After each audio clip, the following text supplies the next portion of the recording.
Voilà, merci beaucoup.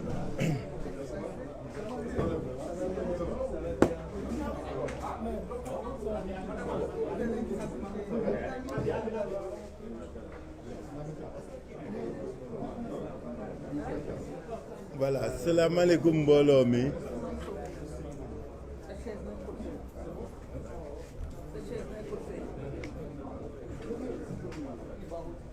Salaamaaleykum mbooloo mi. ñoo ngi sant ak gërëm ñëpp ci teewaay bi di leen remercier ci li ngeen a répondre suñu invitation. Conférence des leaders mu yéene waxtaan ak askan wi bi ñu paree élection yi commission départementale yi pare commission nationale nekk à mi-parcours ñu bëgg waxtaan ak askan wi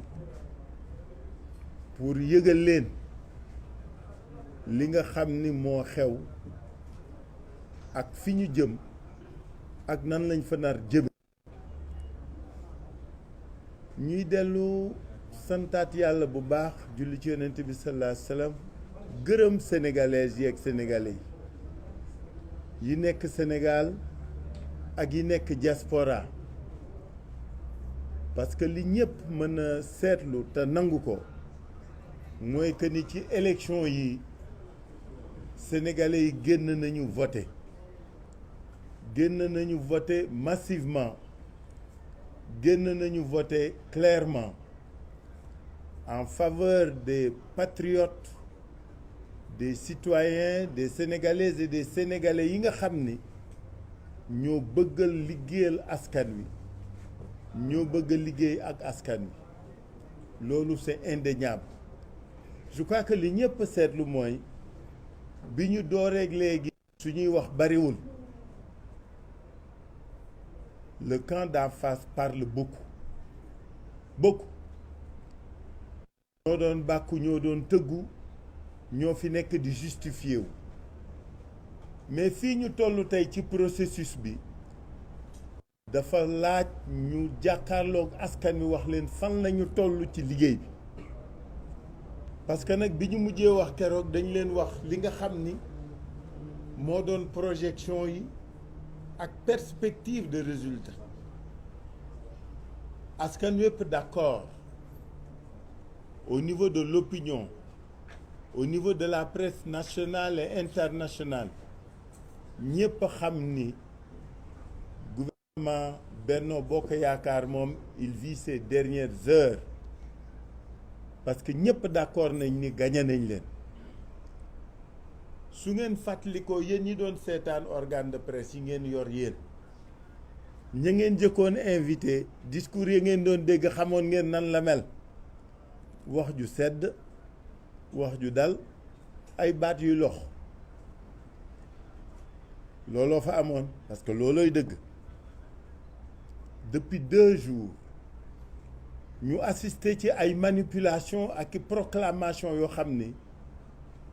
dañu bëgg askanu Sénégal ak askanu bitim réew xam ne lii raam jëm ca ñag ba du jur jàmm. ñu bëgg nag wax ko bala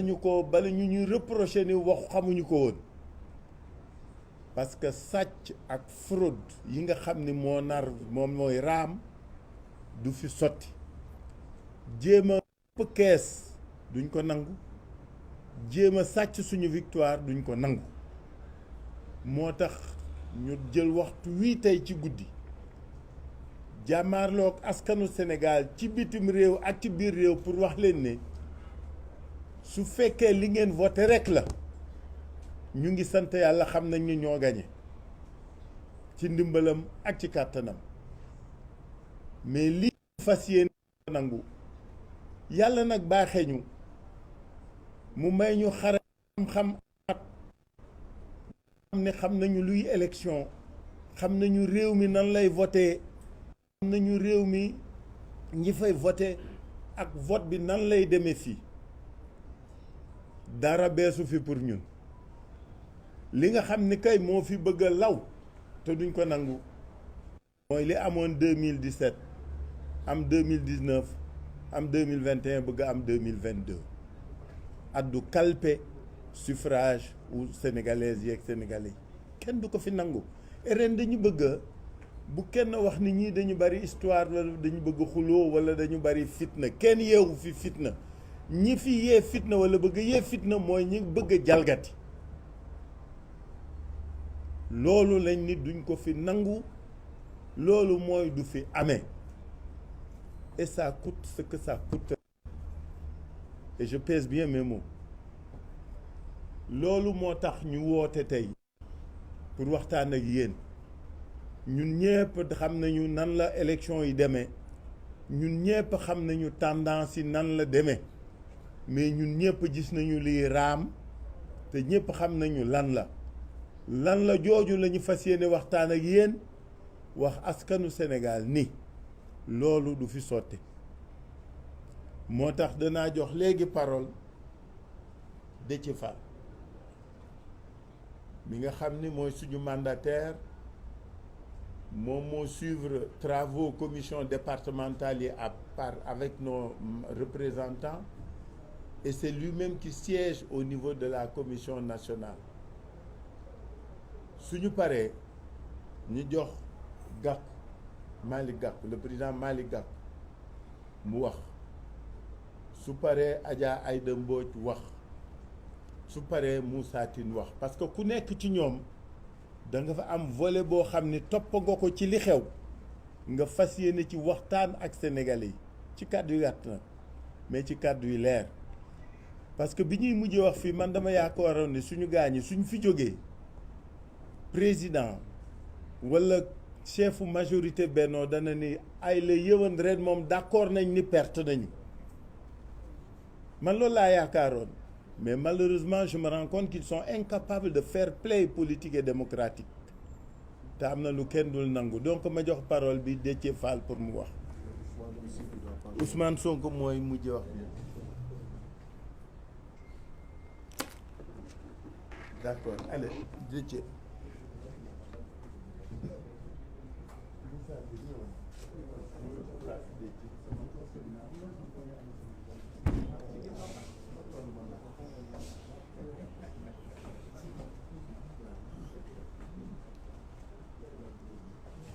asalaamaaleykum. comme ni ko président waxee léegi, depuis démb à midi tàmbali nañu liggéey bi ci commission nationale de recensement des votes. yéen ñëpp dégg ngeen coow li ni mu tàmbalee ak li nga xam ni ñoom loolu la ñu commencé di wax, parce que yéen a ngi dégg 82 la ñu am, ñu am 80 yeneen ak yeneen. mais bi ñu fiy mujj def conférence de presse ci biir wax ji waxoon nañ leen ni ñoo ngi dégg ni am na ay corrections yu ñu bëgg def dans certains départements pour mën relever seeni taux ci département yooyu, pour mën rattraper gap bi ci proportionnel bi parce que dama lay waxoon suñu estimation c'est 28 ci proportionnel bi 55 la ñu am ci département yi et que ñoo ngi def ay manœuvres pour mën a dans certains départements changer loolu parce que proportionnel qu'on changer loo jox sa bopp rek changer dindi nga ko ci keneen et bi ñu demee démb tàmbali liggéey bi ba tey jii nii ñu continuer ko surtout tey dañoo intéressé wu ci bureau de vote yu bare gis ngeen ñu ni Podor ay 91 000 voix lañ fa am Matam ay 65 000 voix là où l'opposition ñu jox leen ay miettes alors que yéen ñëpp suivre ngeen évolution politique bu Sénégal gis ngeen rien que Ousmane en 2019 dans ces zones-là am na nga xam ne am na fa plus de 16%. waxuma coalition intercoalition bi nga bëgg leen jox beaucoup moins que ça xam nga loolu mënul sax jàll ci xel moo tax on s'est intéressé particulièrement ci 4 départements yi muy Podor di Ranérou di Matam di Kanel et yiñ fa gis dafa yéeme parce que ay écart yu extraordinaire nga fay gis da ngay gis ñu jox benn bureau de vote 250 jël wàllu 3 jox Yewwi Askan Wi 4 xam ngeen ni loolu mënul ne mais comme ñun li ñuy wax dañ koy bëgg toujours teg ci li nga xam ni suba daanu mën taxaw jàkkaarloo encore ak sénégalais yi mën leen kawan moo tax bi ñu duggee ci biir kees yi danoo jël bu nekk ñu relever irrégularité bi ban type la wax également ban bureau de vote la ban lieu de vote la ak ban commune la d'ailleurs benn instant sax bëggoon nañu photo ko pour bu ñu ñëwee mën ko présenter mais ci lañu président bu commission nationale bi ni photo mënu ko mënul permettre photographie mënul permettre photocopie et que à la limite on peut consulter comme on veut def suñuy remarque mais du ko mën a permettre et li ma ko tontu ci loolu mooy ce qu'on est en train de faire amul lu fi confidentiel c'est des documents publics déjà parce que ay PV la nga xam ni mi ngi ci bureau yi mi ngi ñu taf fépp amul lu fi confidentiel et que tey jii nii comme on est en travaux pour la régularité et la transparence des élections war nañu mën permettre yii ñu gis Sénégalais yi gisandoo ko ak ñun à travers des photocopies ou des photographies bu ko defee ñu mën ko wane et y a rien qui doit être caché à ce niveau-là et que bu fekkee ni il maintient sa décision à côté de sa décision qui partira au Conseil constitutionnel qu'il mette mon observation qui est qu'on est contre sa décision et que loolu aussi na dem au niveau du Conseil constitutionnel parce que ça n'a pas de sens même si il faut lui avouer sa disponibilité parce qu'il nous a laissé comme la loi le permet nous fouiller comme on veut ce qu'on va continuer à faire parce que avec li ñu def comme échantillonnage ak temps bi doyul pour mën a dugg ci yëpp liñ ci jot a gis yóbbee nañu ñu jàpp ni fi mu toll nii moom mënul sax proclamer il faut ñu demander dès demain pour que carton yëpp ñu ubbi ko dans ces 4 départements PV par PV de bureau de vote ñu xool ko bu ko defee irrégularité bu mu mën a doon en profondeur ñu mën ko génne pour ensemble mën a arrêter ce qu'il faut comme décision concernant yooyu nga xam ni moom la ñu gis à titre d'exemple boo jëlee lu mel ne département de Kanel commune de Bokiladji lieu de vote Bambagol bureau de vote numéro 1 muy bureau de vote yi nga xam ni wax naa leen chiffres yi nga fay gis da ngay gis ni des fois du sax am signature benn coalition amul benn signature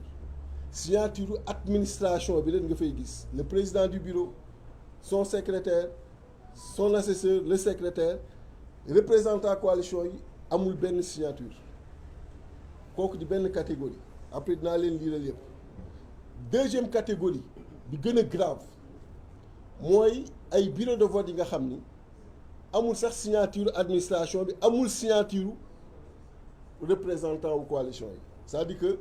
PV la bi nga xam ni mi ngi ci biir enveloppe bi sans aucune signature aucune même l'administration inadmissible c'est-à-dire que mën na doon PV bi nga xam ni fii Léo moo ko def dugal ko ci biir enveloppe bi jox ko mu dem au niveau de la commission nationale de recensement des votes c'est ça que ça signifie mën na jóge ci n'importe qui parce que amul benn signature amul signature administration amul signature représentant des coalitions irrégularité boobu aussi ñu noté ko mais loolu bu baree ci ay département war a mën a impacter considérablement ci résultat département bi war a impacter ci seen part ci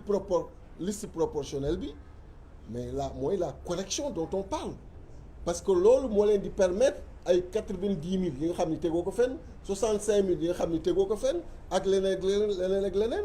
nga ni j'ai plus de 120 000 130 000 yu ma jël voix yu ma tegul fenn c'est ça qui te donne 2 députés de plus sur la proportionnelle et qui diminue 2 députés de la proportionnelle pour l'intercoalition Yewwi Wallu. Donc c'est cet exercice-là. Et j'ai lu un bureau de vote tout à l'heure, mais je vais vous lire yi ñu gis yëpp yi nga xam ni ci type d'irrégularité yooyu nga ci noté.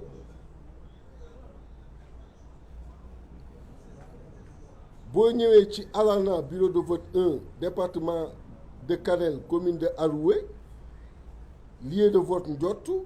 tu as la même chose boo ñëwee ci Doudé Bagué bureau de vote numéro 1 tu as ces irrégularités boo ñëwee ci commune de Aroué lieu de vote Lougoubal bureau de vote numéro 1 tu as également ces types d'irrégularités nga ñëw ci si on prend Podor commune de Walalde lieu de vote Walalde bureau de vote numéro 6 tu as ces irrégularités nga ñëw ci école Walalde toujours bureau de vote numéro 5 école Walalde 2 tu as ces irrégularités nga ñëw ci bureau de vote numéro 4 toujours dans cette même école tu as ces irrégularités nga ñëw ci bureau de vote numéro 3 tu as ces irrégularités avec des écarts qui peuvent aller jusqu'à 399 voix vous imaginez un peu nga ñëw ci commune de Mbole Birane lieu de vote Galoya Peul bureau de vote numéro 2 tu as également des irrégularités nga ñëw ci bureau de vote numéro 3 dans le même lieu de vote tu as également ces irrégularités bureau de vote numéro 2 tu as également ces irrégularités ainsi de suite le bureau de vote numéro 8 de la commune de Galoya Toucouleur tu as également ces irrégularités le bureau de vote numéro 1 commune de Mbolo Birane Tilamol Diabanabé tu as également ces irrégularités commune Mbolo Birane lieu de vote Tilouki bureau de vote numéro 1 tu as également des irrégularités Doumgalao tu as également des irrégularités sur Seralbé bureau de vote numéro 2 il y en a vraiment énormément ça peut me prendre toute la soirée à vous lister ces irrégularités-là et c'est pas exhaustif parce que vous savez que carton yi fees na daanaka salle bi bu fekkee dama leen bëggoon dajale ñoom ñëpp dans ces départements-là et mënoo di leen ubbi benn par benn mais ku gis lii war na mën a yóbbee nga ni finalement on demande au président de la commission bu ko defee ñu suspendre publication résultat yi mu prévoir demain 17h pour nous permettre à l'intercoalition ñu ubbi bureau de vote par bureau de vote bu bëggee sax mu doon instance publique bu ko defee sénégalais yi mën a xam li xew ci zone yooyu notez avec nous ces irrégularités qui sont inadmissibles parce que une irrégularité bi nga xam ni day toucher un PV sans aucune signature ni de l'administration ni des représentants de coalition kooku c'est inadmissible ñu koy valider li nga xam ni administration rek moo signé amul aucune coalition c'est inadmissible ñu koy signé moo tax tout à l'heure il a confirmé un chiffre parce que ñun dañoo tàmm di leen wax li nga xam ni du dañ on ne joue pas avec les chiffres bi ñu toogee fii à la dernière conférence de presse dañu leen sur les résultats que nous avons au moment où on vous parle ci département yi on est à 55 là où eux ils sont à 57 c'est ce que je vous avais dit ici bi ñuy quitté léegi bi mu defee décompte yi ci ku nekk département ya nga gagné ak la nga fa jël il a confirmé que Yewwi à 39 et Wallu à 16, ça fait exactement pour l'intercoalition 55. Vous voyez que ce chiffre-là, il n'a pas bougé. Et c'est à partir de ce chiffre et des projections, il m'a dit 28. Et ce sont ces 28-là à partir de Podor, de Matam, de Kanel, de Ranérou, avec ces scores qu'ils ont sortis et qui sont sur les PV départementaux. C'est à travers ces 4 départements qu'ils sont en train de faire la correction. Parce que le chiffre ils donnent un nombre de députés sur la proportionnelle qu'ils vont s'attribuer pour nous les arracher. Ces députés-là. C'est ça. Montar, comme noté dans les irrégularités, ce sont ces irrégularités qui font qu'à Podor, il y a 91 000, qui font qu'à Matam, il y a 65 000. Est-ce qu'il y a lieu de proclamer ku nekk ci proportionnel bi ñaata nga am moo tax bi ñu demee ba foofu ñu ni que mënu koo wax léegi proportionnel bi. Tu nous as confirmé sur les listes majoritaires parce qu'on ne badine pas avec les chiffres, mais ces irrégularités que nous avons notées, si elles doivent être traitées, elles vont impacter nécessairement sur la proportionnelle. Donc la proportionnelle ne peut être lue qu'après traitement de ces irrégularités. Et la profondeur de ces irrégularités va impacter en profondeur sur la répartition ci liste nationale bi. Et voilà. Mais demain, Inch'Allah, on va demander que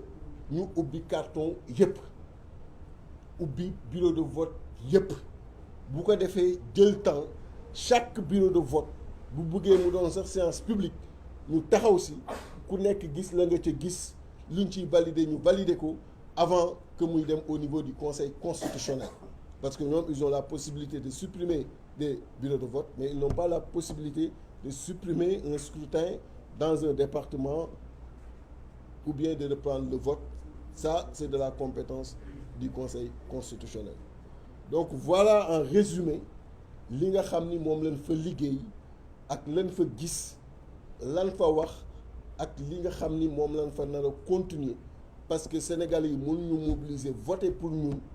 ba pare par d'autres voies tey jii Macky Sall bëgg que récupérer d'autant plus que boo defee même ci daw ñoom ñu génne ko boo defee le cumul en absolu des suffrages de Yewwi plus Wallu, on est devant eux. On est devant Benno Bokk Yaakaar même ci seen yi ñuy dawal ñoom même ci seen yi ñuy dawal attribué wu 82 jox ñu 80 en absolu maanaam ñi woteel Yewwi nga boole ko ak ñi woteel Wallu nga totaliser ko en nombre de voix on est devant Benno Bokk Yaakaar. On est devant Benno Bokk Yaakaar. Donc la majorité ñoo ko yor. On les a renvoyés à l'opposition parlementaire qui l'accepte. Mais la correction qu'ils veulent faire aujourd'hui est inacceptable. Donc voilà ce que je voulais dire, Monsieur le Président. ci li nga xam ni moom la ñu gis affaire bi bare na mais toog fii di leen limal lu dul jeex amul njariñ. C'était à titre d'exemple que ñu jox leen ci yenn yi mais li ngeen mën a retenir mooy demain le travail va se poursuivre et pour nous il est important que ñu ubbi kees yëpp. Même si, encore une fois, on salue la disponibilité du président de la commission, mais on récuse sa décision de ne pas laisser à la coalition la possibilité de photographier ou de photocopier ces irrégularités pour que l'opinion bi mën a gis ak ñun li nga xam ni moo fa xew. ñu leen di gërëm di leen sant jërëjëf.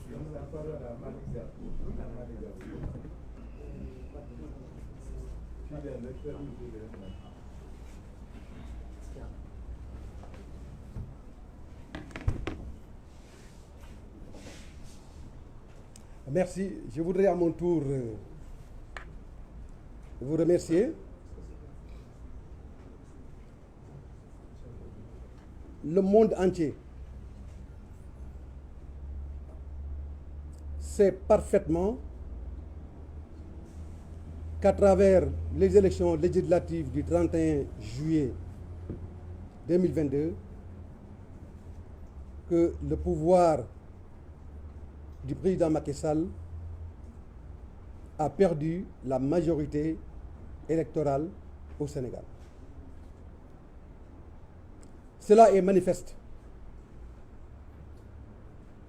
Cela est concret et cela traduit la volonté fortement exprimée du peuple sénégalais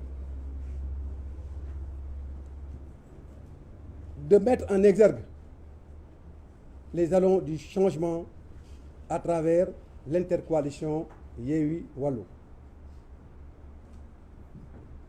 Le peuple sénégalais, mû par la défense intrinsèque de ses intérêts supérieurs, mais également pour faire dessiner à notre pays les contours d'une démocratie réelle,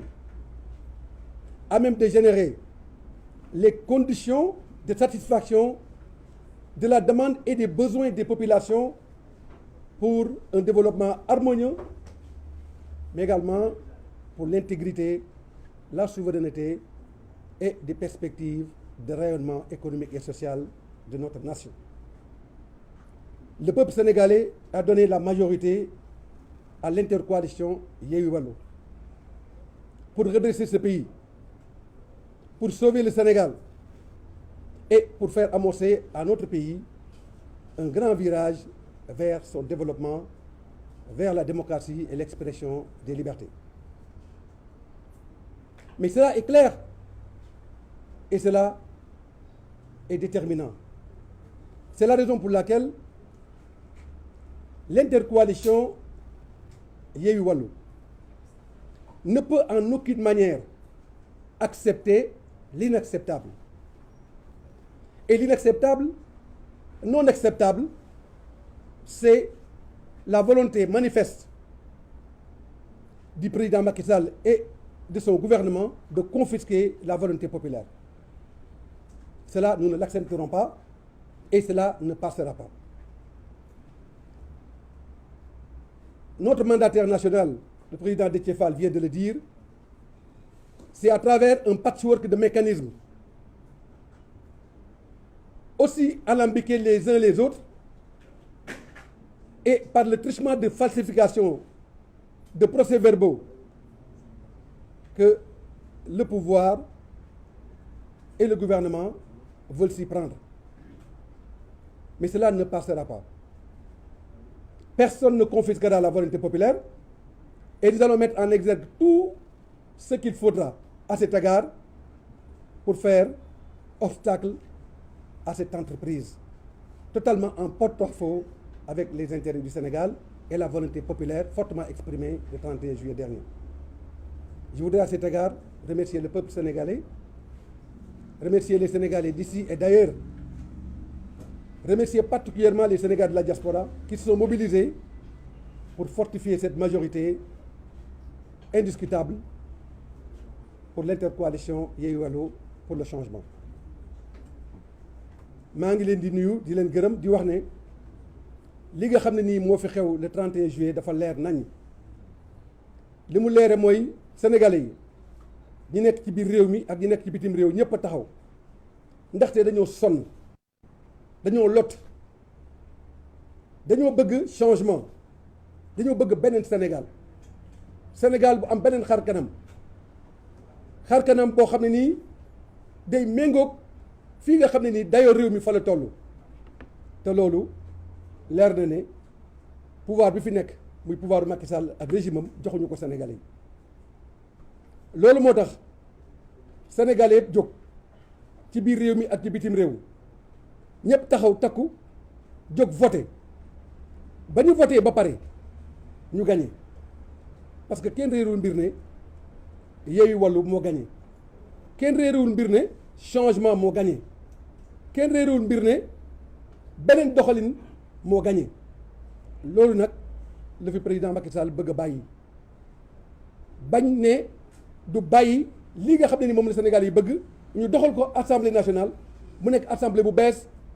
assemblée boo xam ne nii day nekk ci li nga xam ne nii moom la doomu aadama yi bëgg mooy askan bi lu bëgg mooy ñu delloo askan wi li mu moom loolu nag duñ ko nangu te nag ñu koy wax ne lu mu ko jaral rek jaral nañu fukk te bu neexee yàlla volonté populaire boobu du ñu nangu ku ko confisqué daañu taxaw jaakaarloog ñoom ba yoon li mu laaj ñu am ko te loolu yoon li mu laaj bu ñu koy amee mooy lan mooy bu neexee la assemblée bii di ñëw cohabitation mooy am mooy ku jégi mooy giite ku jégi mooy doxal ku jégi mooy indi yoon te yoon boobu mooy yoon bi nga xam ne nii moom le peuple sénégalais bi wax coalition intercoalition Yewwi Wallu pour que ñu doxal pour que Sénégal am beneen xar kanam maa ngi leen di gërëm di leen sant. Merci beaucoup, Président Malick. La parole est à la présidente Aïda Mbodj.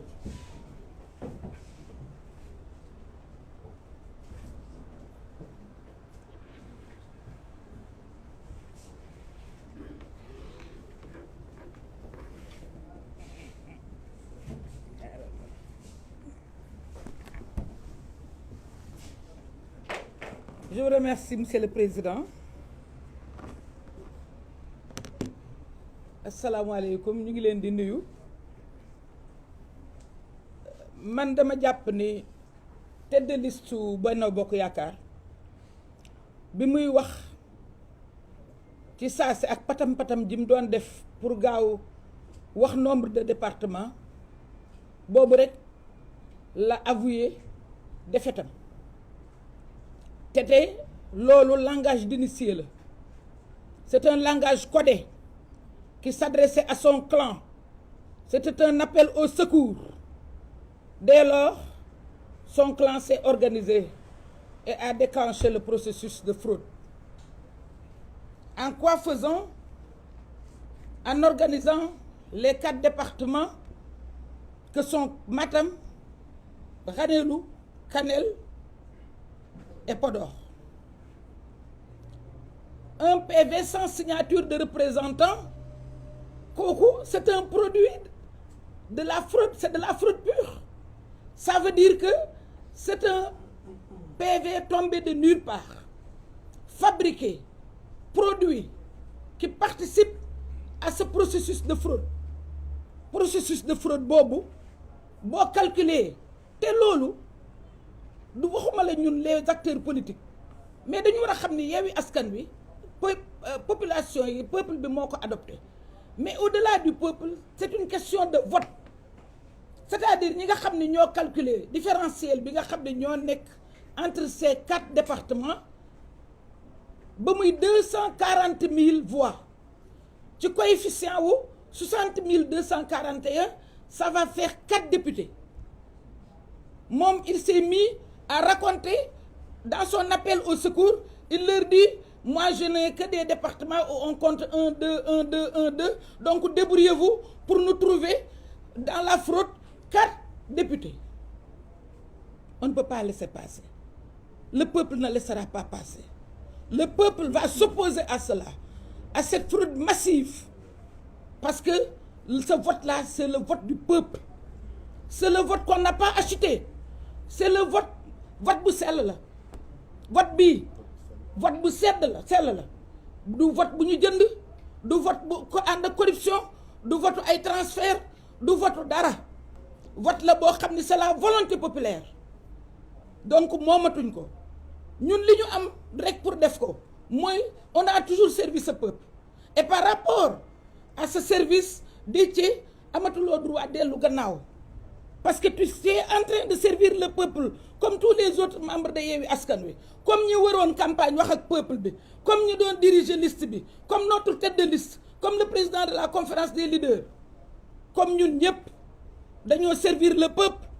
permettre au peuple de s'exprimer de façon claire permettre au peuple de dire à Macky Sall doy na permettre au peuple de dire à Macky Sall sonn nañu permettre au peuple de dire à Macky Sall que nous sommes souverains, nous sommes autonomes, nous avons le droit de dire oui, nous avons le droit de dire non.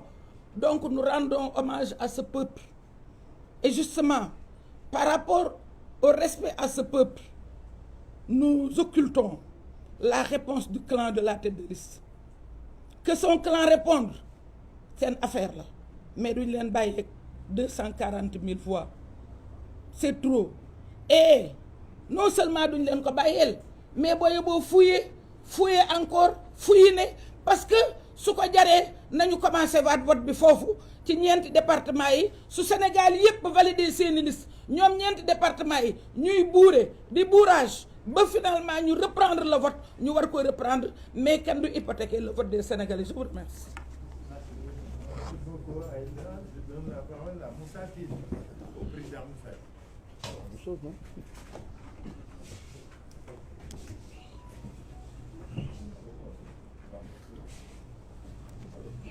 Alors, je pense que àdduna moom nit bi ci jom jógee rek dara desatu fa. Je pense que foofu la ñu toll. Je pense qu'il faut quand même qu'on revienne à des fondamentaux. Nit bu ci jom jógee dara desatu fa. Mag ñi nag daan nañu koy yare waaye xamuñu woon lu muy tekki. Mënoo ñëw ñuy dem élection nga calomnier ñi jàpp ñi rendre ñi inéligible Sénégal yi ne ñoom la ba tey nga invalider suñu liste Sénégal yi ne ñoom la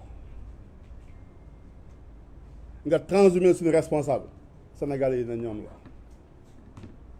nga accater suñuy convoi def la ne Sénégal yi ne ñoom la ba léegi ñu ñëw ba tey ñu gañe la nga dem di wutiwaat ay prox ndoll yooyu jaar pour retourner waat la victoire jëlaat victoire nit ñi gis nga démocratie dafa am lu am solo la dernière expression de la volonté populaire en démocratie dafa am solo aujourd'hui Macky Sall benn problème la war a am mooy di xalaat ndax damay démissionner wala ndax damay continuer De Gaulle pour moins que ça De Gaulle a démissionné et c'était même pas une élection c'était un référendum mu dem il n'a pas obtenu la majorité qu'il voulait mu xam ne maintenant il ne peut plus gouverner ce pays-là parce qu'il est en situation de minorité. Il est parti en 1968, il a quitté le pouvoir. C'était le héros de la Seconde Guerre mondiale. Nous ici, aujourd'hui, dans les mêmes circonstances, on va vivre une situation extrêmement difficile. Pour la première fois au Sénégal, on va avoir une majorité présidentielle qui est différente de la majorité parlementaire. Bon, en France, quel est l'homme politique? Parce qu'il faut beaucoup de valeur, il faut beaucoup d'humilité, il faut beaucoup de partage, il faut beaucoup de concertation pour gérer une situation bu mel ni bu ñuy dund Sénégal aujourd'hui. Au lieu nga am préoccupation seet naka laay def ba sortir mon pays de cette passe-là ngay xool nan laay def ba sàcc ay élections ñëw. Et en tous les cas de figure tu n'auras pas la majorité. Il y a quelque chose qui doit interpeller un homme politique. En tout cas boo amee esprit démocratique dès lors que tu te rends compte que tu es minoritaire dans le vote populaire yow sa bopp da nga war a néewlu nëbbatu làqatu waxatuloo fee. Parce qu'en démocratie il n'y a qu'une seule chose qui compte, c'est la majorité populaire. Vous ne l'avez plus. Macky Sall ne l'a plus. Il a perdu à la fois la majorité populaire et il a perdu aussi la majorité parlementaire. Les deux choses, nga am ko. Donc moment d'introspection la war a doon si yow. Et il ne faut pas qu'on vienne dire non non ay diw fële la ay diw. C'est lui le problème du Sénégal, c'est personne d'autre. Moo tax même quand il fait transhumer des gens ici et là, il perd quand même l'élection. Le problème des Sénégalais, ce n'est pas l'entourage de Macky Sall, c'est personne d'autre, c'est Macky Sall lui-même. Il faut quand même qu'on tire les leçons de ce scrutin-là.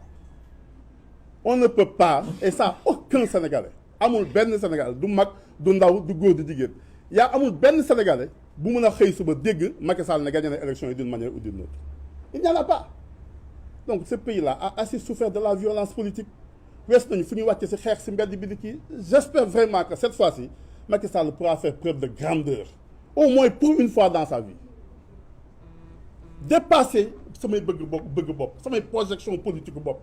xalaat ne ab askan lay jiit daf fi war a jóge bàyyi fi woy parce que de toutes les façons il va partir. Un signal qui est déjà lancé. C'est fini. Les Sénégalais n'y reviendront pas.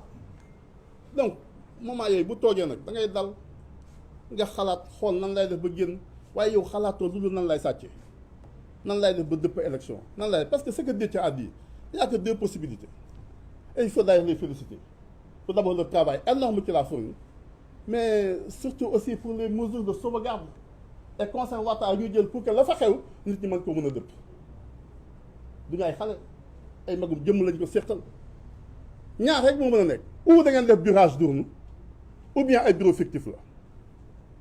Parce que bureau bu amul président bu signé procès verbal mënul nekk ci élection. Bureau bu amul assesseur bu signé. mënul nekk ci élection bureau bu amul benn membre du bureau du vote y a personne d'autre personne n'a signé le procès verbal comme on dit comme dafa jekk ci loolu on a dit peut-être que Léo sax moo ko def wala keneen na ko def et vous osez vous dans une commission départementale statuer sur un procès verbal bu mel noonu bu kenn signé wu. Quelle est aussi la probabilité pour que dans un lieu précis benn parti politique nekkul ci bureau de vote on dit bureau de vote entre des fonctionnaires qu'est-ce simplement personne d'autre n'est là. Écoutez, les Sénégalais, am na loo xamante ne wax nañ ko xam nag mën nañoo nangu leen nanguwaat lii nanguwaat leen nanguwaat mais am na benn instant boo xamante ne am na loo xamante du jàll. dañuy wax souvent ne yàlla day bind nga effacé mu bindaat nga effacé waat mu bindaat nga effacé waat waaye bu ñettee yow sa bopp lay effacé. démocratie aussi ça fonctionne comme ça gis nga askan day bind nga effacé mu bindaat nga effacé waat ñetteel bi yow dañuy effacé et c'est ça qui risque d'arriver dans ce pays-là. Nous sommes dans un moment trouble dans un moment de réflexion boo xamante ne am na lu ñu war a bàyyi xel am na lu mun a nekk ak lu mënta nekk. Nous avons été très responsables durant cette campagne-là. Nous avons accepté d'aller en campagne. Le maître nit ñi, d'accord, c'est nos suppléants qui les ont battus. Oui, parce que c'est ça que le peuple a décidé. En démocratie, il n'y a qu'une seule vérité, la vérité du peuple, seul détenteur de la souveraineté initiale. Ce peuple-là a parlé. Il a dit voilà ce qu'il veut. Yéen laa bëgg ngeen représenté au niveau de l'Assemblée nationale. joxoon naa Macky Sall lépp joxoon naa ko majorité présidentielle joxoon naa ko majorité parlementaire. Au lieu mu utiliser ko pour gouvernement mu jàpp di jël ay nit di tëj ci kaso bi di rey ay nit di détourner alal di jaay bien askan bi jaay suñu pétrole jaay suñu gaz jaay suñu géej comme le dit notre tête de liste. askan wi nag bii yoon nag bëggatuma loolu xam nga lu ma bëgg dama bëgg nga nekk président de la République ma jël ñeneen ñëw assemblée nationale di la saytu. Cette volonté du peuple là est irrévocable et indiscutable. S'il veut aller à l'encontre de ça nag bu boobaa moom si boppam mooy am problème ak le peuple sénégalais jërë leen jëf merci beaucoup. La parole au coordonnateur, le président Cheikh Youm. Le coordonnateur du président. Bon, coordonnateur du PUR. Voilà. Bonjour, mesdames, messieurs les journalistes. Dans le prolongement de mes prédécesseurs, vous conviendrez avec moi que le voleur a été attrapé. La main dans le sac, exactement. Le 31 juillet, je dirais même le 1er août, puisque la tragicomédie que nous avons assistée au niveau de la galaxie du cheval a été jouée le 1er août. Lors de cet épisode, l'auteur principal, en l'occurrence la tête de liste de la coalition Benno Bokk Yakaar, avec beaucoup de légèreté, nous citait des départements que la dite coalition aurait gagnés, sans aucune preuve, comme à l'accoutumée.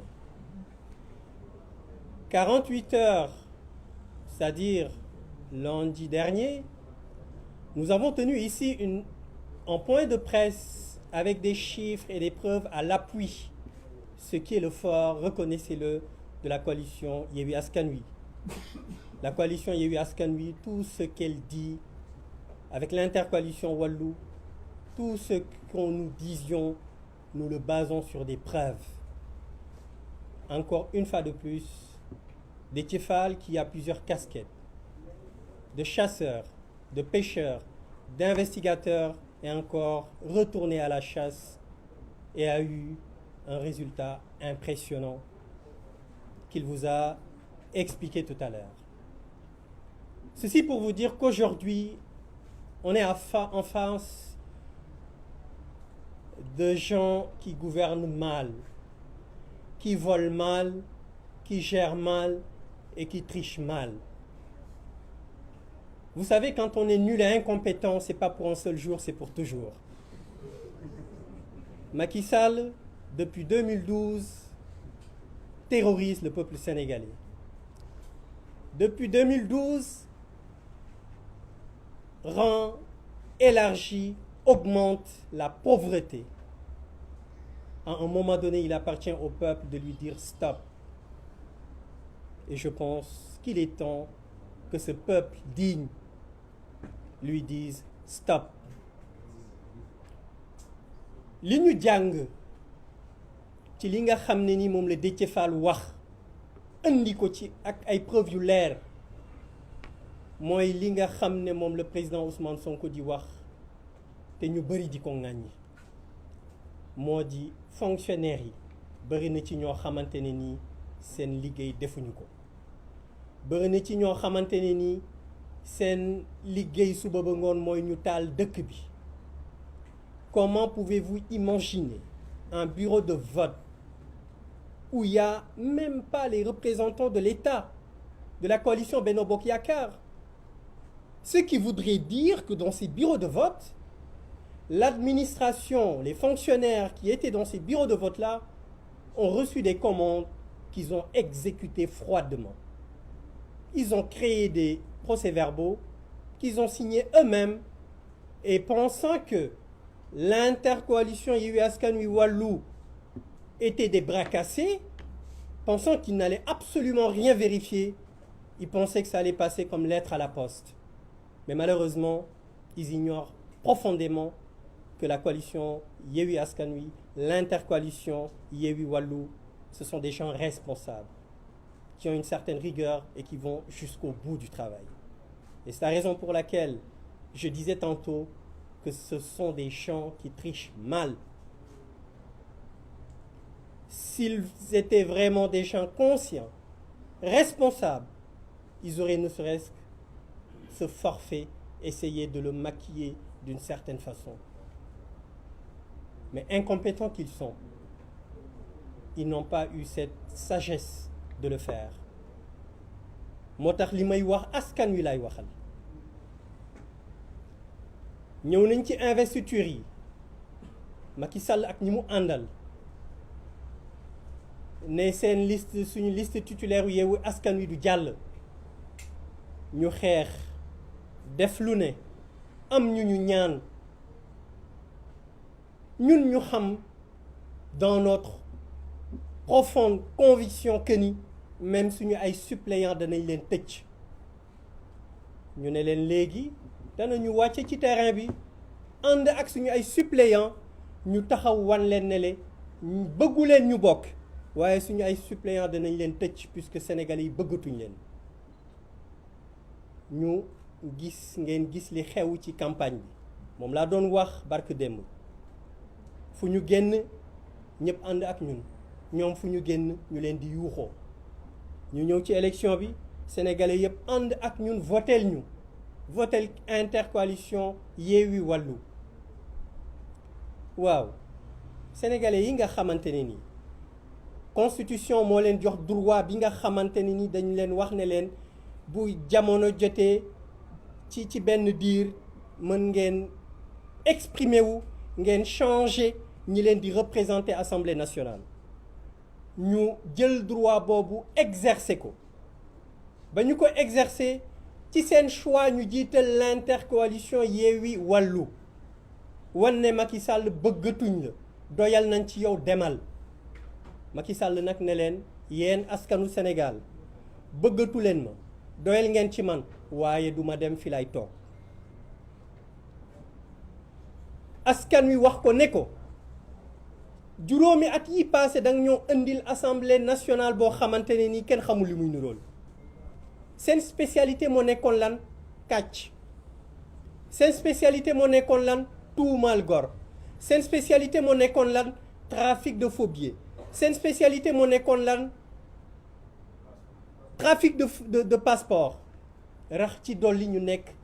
benn automate boo xam ne nii da nga koy bës rek mu def li nga bëgg ba tax na ci loolu la Macky Sall bëgg ak nguuram jàllaleel mbirum góor jigéen ñu ngi leen koy wax booba taay du ay caaxaan mbirum góor jigéen boo leen seetloo ci campagne bi kenn ci ñoom ñemewu ci addu kenn ci ñoom ñemewu ci addu mouvement bi leen seeti woon nu ñu tuddati sàmm seeni jikko seeti nañ leen ñu nanguwuñ si ñëpp charte bi ak ñeneen loolu lan lay misaal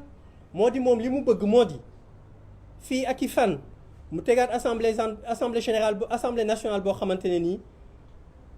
en plus ci li ma leen wax sànq mooy kàcc tuumal trafic de faux billets trafic de passeport jàllale mbirum góor jigéen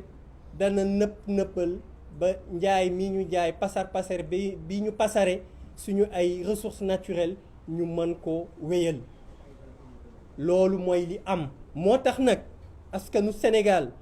wax nañ leen lundi ne leen li ñu mën ñun coalition Yewwi Askan Wi ak l'intercoalition Yewwi Wallu bëriwuñu mutuñu sax donte ñun ñëpp dañu bokk ci ay parti ak ay organisation li ñu mën mooy lan sécuriser vote bi sécuriser les procès-verbaux waaye victoire bi yéen a ko moom boobu victoire ñun rek mënuñ ko défendre ñun rek mënuñ ko préserver yéen askanu Sénégal yéen a ko mën a préserver bu leen ko defulee Macky Sall li yàlla sutural li leen yàlla sutural ci wàllu ressources naturelles la ca des as tuut dana ko jaay ba mu jeex takk vous n'aurez que vos yeux à pleurer. mbirum góor jigéen est-ce que xam ngeen lu gën a tax mbirum góor jigéen nar fi ñu bëgg ko fi saxal parce que gis ngeen occidentaux yi dañu jàpp ni fii ak at yi ñuy jëm ci kanam population Afrique de façon générale danañu am benn développement exponentiel boo xamante ne nii doole bi yëpp Afrique lay nekk et pour ñu mën a tënk jeunesse boobu pour ñu mën a noot jeunesse boobu il faut ñu def ba jeunesse boobu majeure partie yi nekk ay góor jigéen ba góor jigéen yooyu ay lobby la yu nekk Occident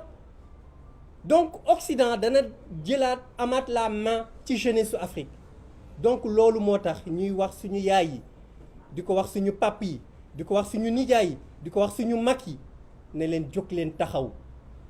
xam nga lu war a dakk ci dëkk bi injustice jaay doole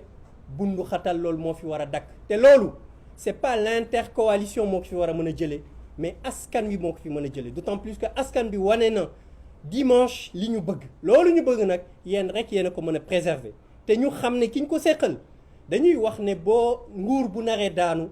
ñépp danañu xam ne dafay daanu moom rek moo dul xam ne du daanu donc moo tax nag ñu ngi leen di ñaan askanu Sénégal jóg leen ngeen préserver seen victoire yéen a ko mën a préserver kii ñu ko seqal li muy def gis ngeen ko teg ngeen ci seen bët il va aller jusqu'au bout même s'il sait qu'il va cogner le mur il le fera parce que deseetul dara li mu yàq bëri na li mu def ci njuuj njaaj bëri na loolu la bëgg nag nu mu ko nëbbe ba mën a génn ci nguur gi ni mu gën a waaye ñu ngi koy xamal ne ko l'intercoalition Yewwi Wallu dinañ ko wax ne ko fii ba mu fiy jógee mbir mi ci fu leer lay tegu bu fi jógee it ci lu leer la ñuy teg lépp lu dëng danañ ko joyanti ku takkal danañ la traduire te dañuy wax c'est très simple sàcc nañ jàpp nañ leen mais sàcc kay dañ koy sanctionner su fekkee ne justice su Sénégal bëgguñ leen sanctionner yéen peuple bi yéenay cour bi nga xam ne ni yéenay cour suprême yéen a gën a kawe ci cour yi yéen rek yéen a ko mën a sanctionner wasalaamualeykum wa rahmatullah. Merci beaucoup. Je donne la parole au président Ousmane Sonko.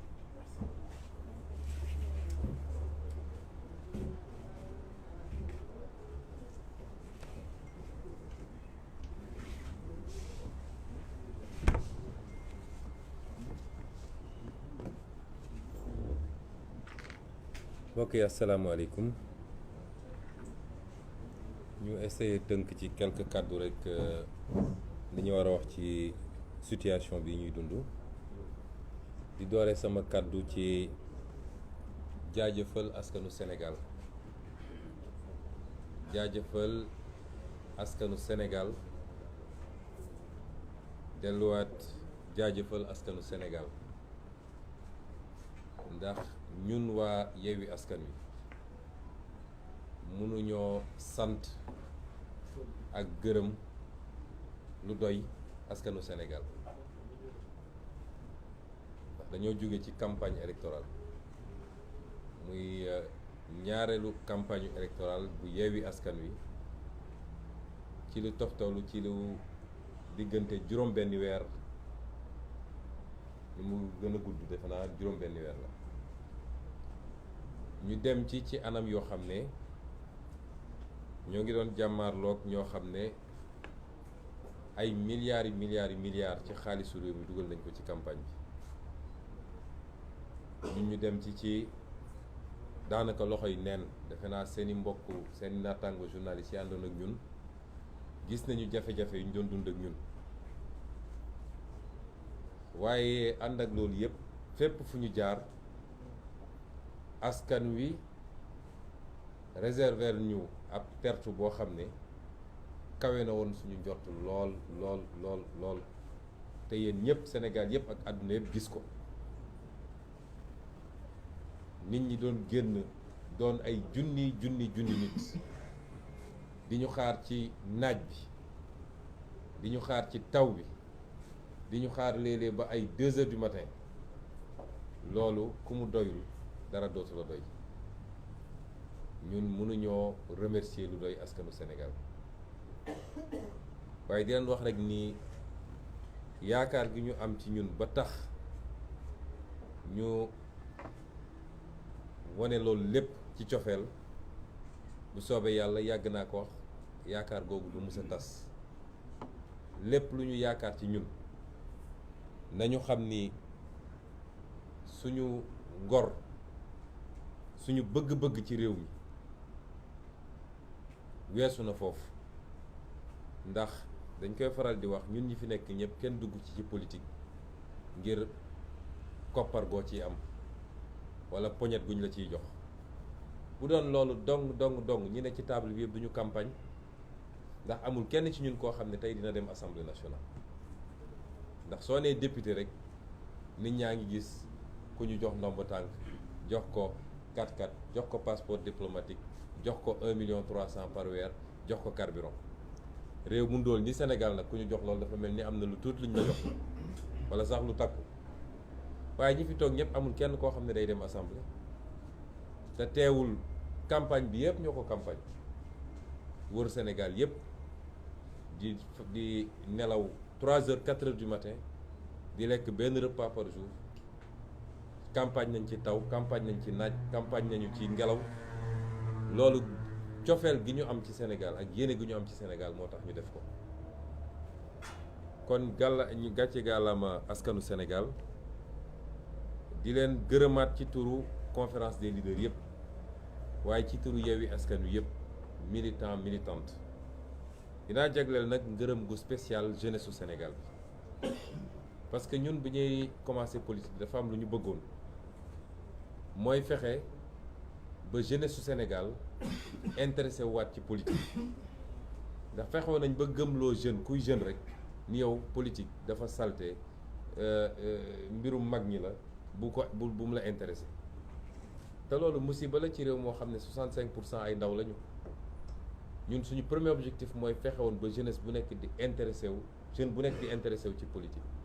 ndax politique mooy ni ko tubaab bi waxee rek mooy li xew ci sa jamono ak sa société nga fexe ba sa loxo nekk ci lépp lu koy defar nga fekkee ko c'est l'art de gérer la société loolu mooy politique liñ leen mësa woon yëpp du politique ndax nit ñi sàcc alal réew mi jënd ay militants loolu du politique dige loo dul def loolu yëpp du politique moo tax ñun Yewwi Askan Wi ànd ak askan wi ci boppam contrat moral bi ñu bëgg a séq ak askan wi mooy fexe ba defaraat politique ndax yonent yi sax dañoo politique su politique bonoon yonent du politique ndax yonent samp na état nekk président de la république loolu mooy politique mooy defar société bi mais li ñu leen di won nii di politique de balaa may dee ñu naan diw c'est un génie politique parce que mën naa wax lu dul dëgg mën naa naxaate mën naa sàcc alal réew mi mën naa sàcc ay élection ñu ne waa ji de c'est un génie politique ay nit di ko bind sax naan génie politique déedéet génie politique mooy fexe ba buñ la wóoloo ba dénk la nga liggéey ba askan wi gis boppam ci liggéey bi nit ñi am liggéey nit ñi faju nit ñi di lekk correctement ak yeneen loolu mooy génie politique boo gisee américains yi jël seeni présidents ay mag yi ay Lincoln ay truc di leen teg fu sori parce que ñooñu dañoo def loo xam ne ba léegi ñoom ñi gis jeexital bi ci liggéey bi waaye njuuj njaaj rek ñu naan waa ji moo ay ci politique waa ji politicien la ñun de suñuy doom ak suñuy sët dañoo bëgg ñu am beneen image ci politicien mooy kuy defar ku bëgg réewam gëm réewam jiital intérêt réewam ci lépp loolu mooy politique kon contrat moral boobu ñu séq ak askan wi moo andi lii ñu am ci élection bi ndax élection bi gagné nañu loolu du lu ñuy laam-laame c'est-à-dire même configuration actuelle bi ñu nekk rek wane ni élection bi gagné nañ ko ñii ñu jàmmaar lool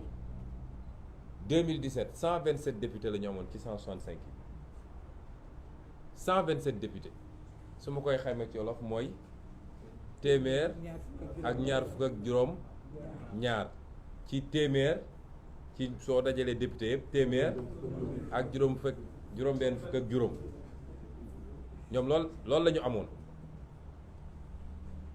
ñenn ñi nga xam ne duggoon nañu assemblée ci beneen anam ne ay indépendant lañu di rocceeku benn di dem di leen fekki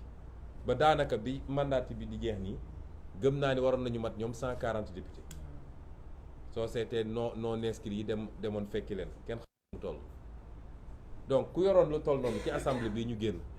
tey ngay xeex naan am naa 82 wala aw ma ko ndax pour am majorité 83 nga war a am kon élection bi ñàkk nañ ko ba noppi ak lu munti am. kon ñun ñi ngi sant yàlla gërëm askanu Sénégal ndax bi ñuy sumb élection bi kenn jàppaloon ni dina demee noonu d'autant que nag li gën a yéeme ci mbir mi mooy équipe B moo leen duma remplaçant moo leen duma ndax ba tey ji Sénégalais yu bëri soo leen ne kan tête de liste bi officielle bi ñu bëri xamuñu ko équipe B moo leen duma kon équipe A bu compétiroon fu ñu jëm loolu moo doy waar ci mbir mi. ñun ñu ngi dellu sant yàlla bu baax di wax nag ni défaite bi mënoon na gën a garaaw ci ñoom bu dul woon yenn yi nga xam ne am na bokk na ci intercoalition Yewwi Wallu dox na bu baax nag waaye desoon na tuuti ñenn ñu ko comprendre ndax soo jëlee fu mel ni Louga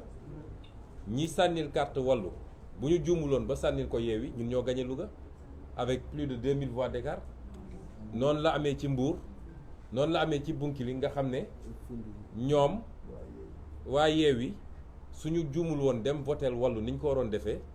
ñoom ñi ngi am écartu 700 voix te ñi voteel Yewwi foofu te waroon voteel Wallu 900 lañu kon bu amuloon incompréhension yooyu ci ñenn ñi tey fii ñu toog di wax sax naan est-ce que majorité am na wala déet kenn du ko wax kon ñoom daanuwuñu dañu xalangu bay mbërëgu loolu moo am. kon lan moo tax sénégalais yi votel Yewwi ak Wallu ak lan moo tax ñu sanctionné leen loolu dafa baax ñu rappeler ko parce que vote bu nekk dafa war a am explication de vote dañu war a xam li tax lii am néew ma damaa nekk ci boppu sénégalais bu nekk waaye ñun pendant 14 jours wër nañu Sénégal dafa am discours bu ñu tenir Sénégal discours boobu dafa am première partie déconstruire et deuxième partie proposer lan la ñu déconstruire mooy fàttali nañu sénégalais yi Macky Sall depuis fukki at ak benn mi ngi ci bopp Sénégal lan mooy bilan Macky Sall bu ñu mën a teg mooy dóore tëje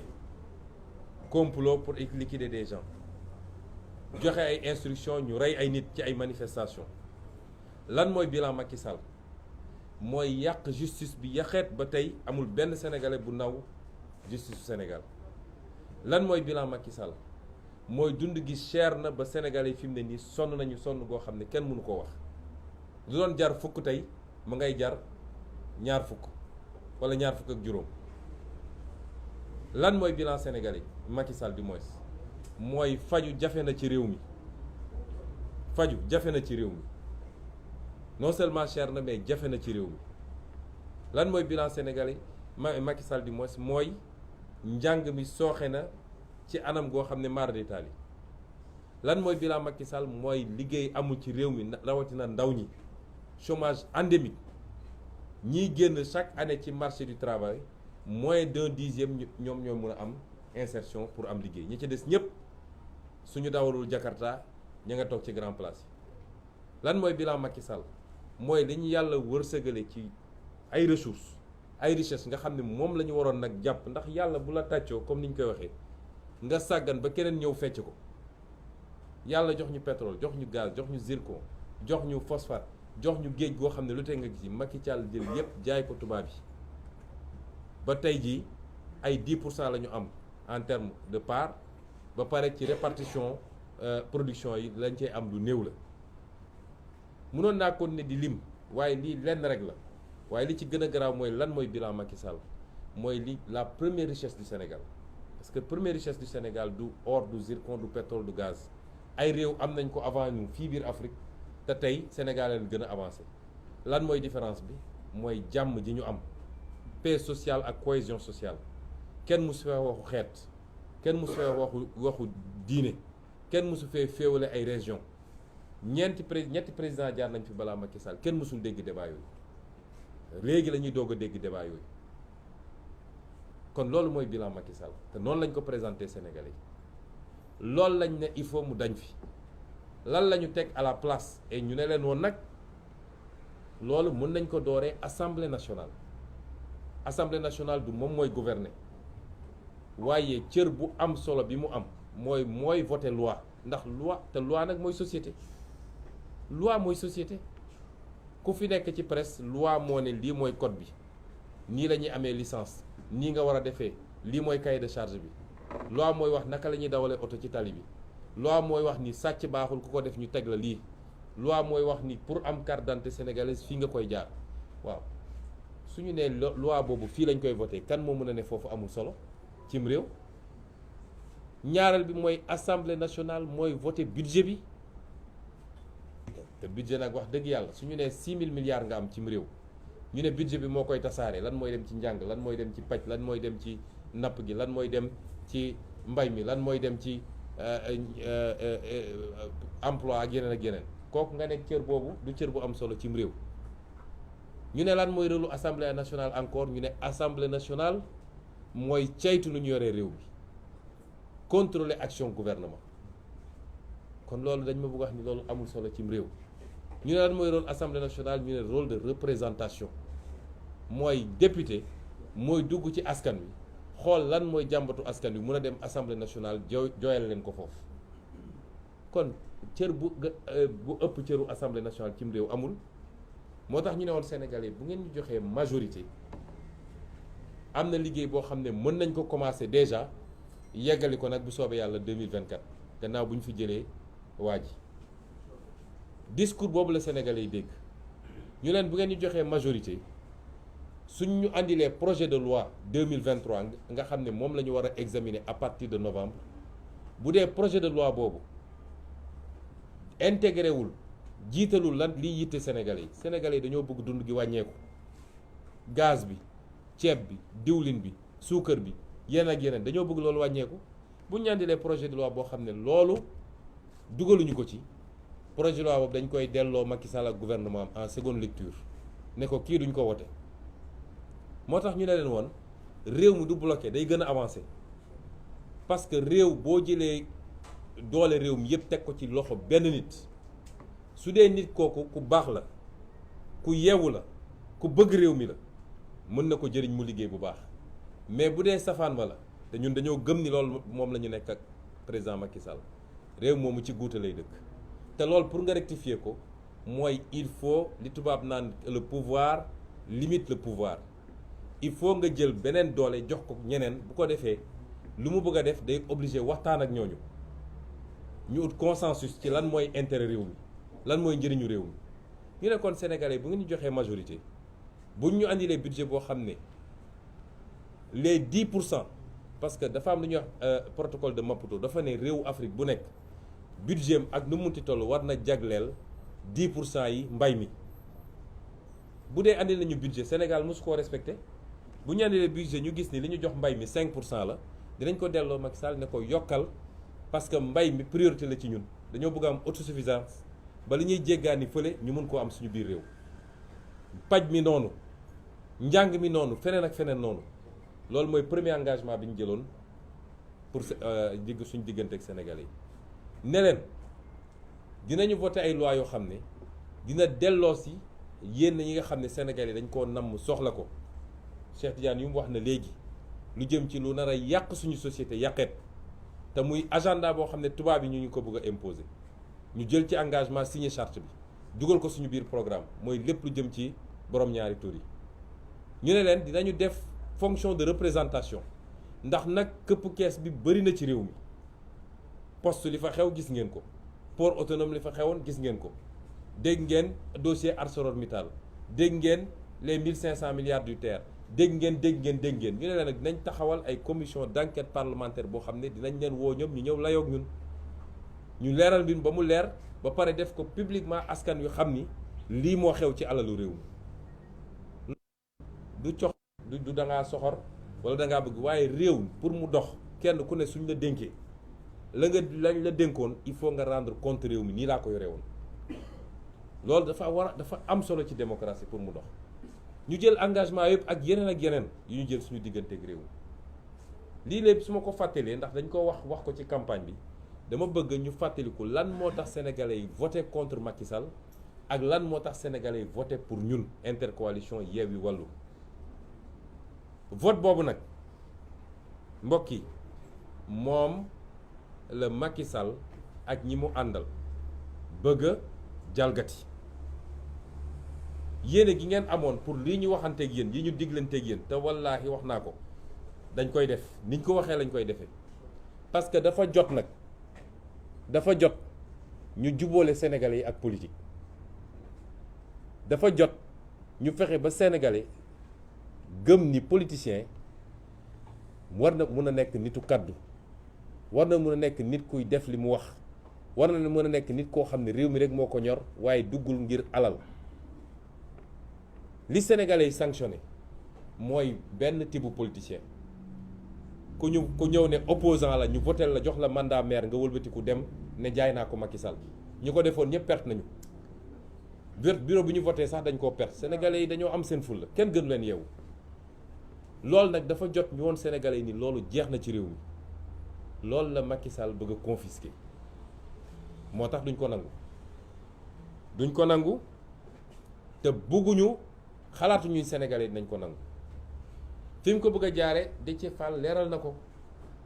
mooy li muy def fële ci Fuuta ñeenti département Podor Kanel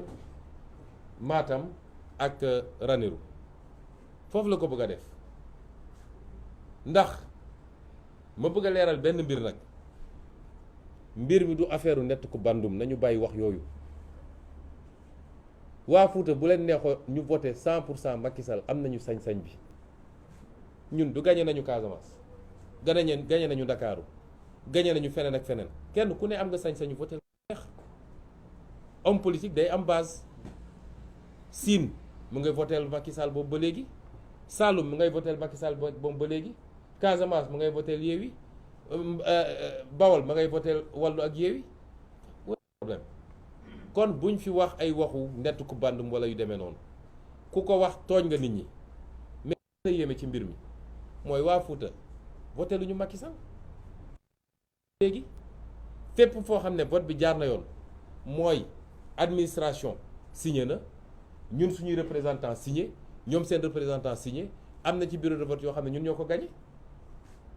am yoo xam ne ñoom suñ ko gagné écart yu ndaw la ay 20 voix 25 voix kon le Fouta a tourné le dos à Macky Sall li xew c'est une entreprise de fraude massive boo xam ne ay hommes politiques ñoo ko organisé ça n'a rien à voir avec le Fouta corruption achat de vote fépp la am ci Sénégal fépp la am amul benn fenn fu mu des fépp la am kon nañu bàyyi yenn wax yi surtout ci réseaux sociaux yi naan waa Foutanke yi la nangam déedéet wax naa ko keroog bu ñuy tëj suñu meeting bi ñoo na nee naa man ñi may gën a gërëm mooy waa Fouta ndax léeg-léeg def fa opposition moo gën a jafe fépp ci Sénégal dinañ la menacer dinañ la persécuter dinañ la ak yeneen kon yooyu dañu ne c'est des hommes politiques ñoo organisé avec certainement la complicité de l'administration un système de fraude mais ça n'a rien à voir avec le Fouta loolu la ñu bëgg a wax ma ne tentative boobu nga xam ne dañoo bëgg a confisquer suñu vote loolu la ñu ne duñ ko nangu ki may njëkk a lancer appel nag mooy président Macky Sall moom ci boppam dafa am fu mbir di toll un homme doit savoir être grand surtout nag boo nekkee homme d'État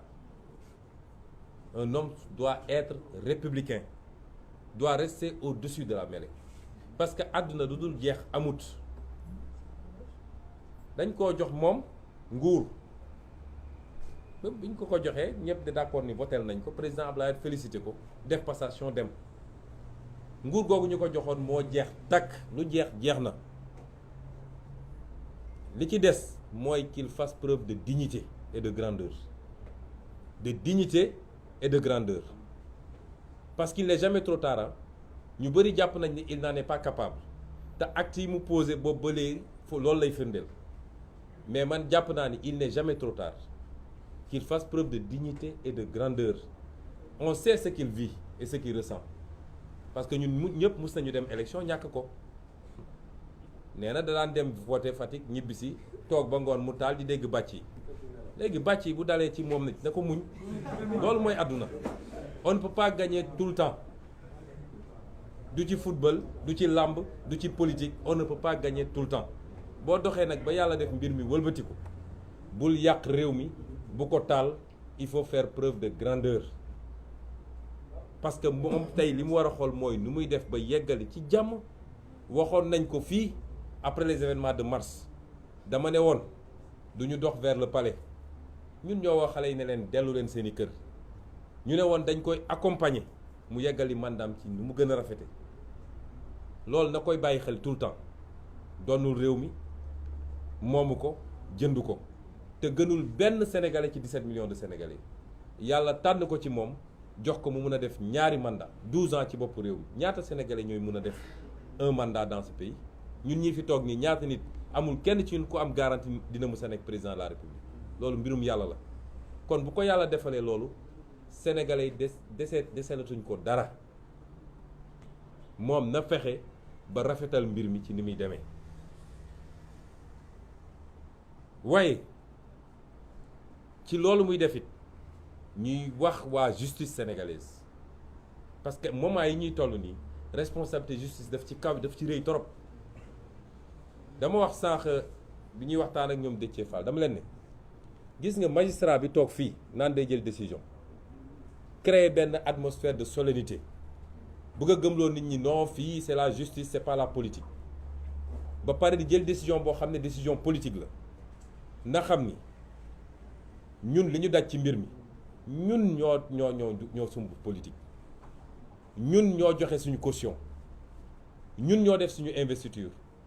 ñun ñoo dem defi campagne dans des conditions extrêmement difficiles ñun ñoo woo Sénégal yi ni leen gën leen voter ils n'ont qu'à nous respecter la justice n'a qu'à nous respecter acteur politique yombul de te ñun ñooy système politique bi bu ñu fi nekkuloon politique du am kon nañu doxal yoon ñoom ils sont les garants de la stabilité de ce pays te chaque fois wax naa ko saa su problème amee ci réew mi bay waaj a tàkk li am fii temps yële ba ay nit dee ci lan la foog nga ni su justice defuloon li mu def tey nit di bakkan dina ci rot du am pourtant ñaari nit la ñetti nit juróomi nit suñu paree dem toog lekk seen ceebu den naan seen ataaya bàyyi loi li mu wax bàyyi constitution li mu wax dem wax leneen parce que dañ leen def pression da leen def leen loolu nañu delloo ci seen xel parce que réew mi jeexul de commencé gul bay jeex te am na yenn yu fi doon am dootul am ñun menacé wuñu kenn nag mais def lu taal réew mi après toogaat mel ni dara amuloon nga continuer loolu dina jeex ci réew mi kon ñuy lancer un appel à la justice li xew Fouta xam nañ ni loolu du élection il y a pas eu d'élection au Fouta c'est une mascarade te la ko andi yépp mooy ñoom nu ñuy def ba rattrapé wu wax nañ ko suñu communiqué démb parce que ñoom lu ñu def suba ngoon jot fu ñu toog réunion ñun dinañ ko yëg objectif bi Macky Sall sant Antoine Diome mooy fexeel ba egg 82 députés parce que certainement am nañu garantie que dina am kenn peut-être ci plus fort yi peut-être ci suñu biir ñun am na ñu leen garantir ni dinañ leen mottali le 83e peut-être loolu la ñu am moo tax nu ñuy def ba li ñu amul ci liste départementale yi seen quotient seen voix ci quotient yi mënu leen ko may naka la ñuy def bay gonfler les chiffres au Fouta chiffres yooyu moo leen di permettre ñu rattraper 2 députés ou 3 députés loolu mooy exercice bi ñuy def nii moo tax ñu ne justice bi na jël responsabilité am ce qui s'est passé là-bas c'est pas une élection te mënuñu koo nangu wax tamit ni ñoo ngi woo askan wi nag parce que dañoo wax ak Macky Sall jàpp ni pour une fois ñi koy wër di ko nax ne ko yaa fi nekk yaa yor doole koo xam ne 65% lañ la fale woon nga ñëw ne gagné nga 58% y a 4 ans de cela tey nga ñëw di xëccoo ay 45%. ñun on a 1,5 million voix et quelques moom il a 1,480,000 voix et quelques kon xam nga ni kooku te loolu boolewuñ ci yeneen di si li ñu am kooku ñàkk na réew mi ña ko doon nax bu dee dese na ko tuuti xel dina xam ni loolu ñii dañ koy dugal rek mais comme dañ ko lancé appel ne ko na dellu si xelam na revenir sur terre lañ ko bëgg wax mooy su ko deful it dinañu fekk fii parce que dafa am yoo xam ne mënul am ci réew mi moo tax ma woo askanu Sénégal à défendre son suffrage par tout moyen nécessaire bu dee dañ ko bëgg a foqati askanu Sénégal la waxal rawatina jeunes yi nañ ñu déglu nag fan yi di ñëw parce que processus bi jeexagul peut-être suba wala gannaaw suba dinañ proclamer les résultats provisoires bu dee dañu maintenir les fraudes de qui sont passées au Fouta dinañ def recours ci conseil constitutionnel waaye nañu askan wi déglu déglu suñu mot d'ordre mais duñu accepter ñu foqati ko du affaire u Aïda Mbodj wala Khalifa Sall wala Déthié wala Moussa Tine wala Maïmouna Bousso wala Cheikh Tidiane Youm affaire u askan wi la c'est le peuple qui a voulu ce changement et qui a voté du mbirum benn nit loolu tam dinañ ko wax lancer un appel aux forces de défense et de sécurité bu ñu topp ce pouvoir finissant buñ ko topp ñu leen di dugal ci ay actes yoo xam ne li xew barki dem bi ñoon ak Ziguinchor mi ngi fi des ba léegi te dossier bi duñ ko bàyyi dinañ ko poursuivre ba fu mu war a yegg jusqu'à quand lañ leen di jox ordre ñuy tirer sur des manifestants pacifiques et qui réclament leurs droits loolu tam nañ ci bàyyi xel lancer également un appel aux militants même de Benno Bokk Yaakaar su dee dese na leen benn once de patriotisme bu ñu topp lii ñu leen bëgg a dugal parce que ñoom xam nañ ni ils sont sociologiquement minoritaires dans ce pays seen campagne woon na leen ko fu ñu dem ñu yóoxoo leen su dul woon milliards yi ñu génne et malgré ces milliards là ils ont mordu la poussière loolu soo tollee foofu nag xamal ni jeexal nga lu jeex na ñaari rakkay jeex na kenn mënu ci dara donc lii la ñu bëggoon wax ci lu gàtt di gërëm askan wi yëpp di delluwaat gërëm askan wi yëpp Sénégal réewu jàmm la jàmm lañ fi bëgg jàmm ji nag tey ma nga ci loxo Macky Sall ak ñi mu àndal nañu suturaal seen bopp nañu jiital intérêt réew mi nañu bëgg réew mi te xam ni nguur c'est pas une fin en soi ñu ngi leen di gërëm di leen sant asalaamaaleykum. jërëjëf merci beaucoup.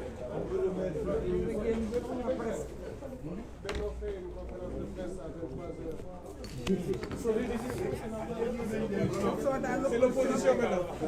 Pouvoir détecter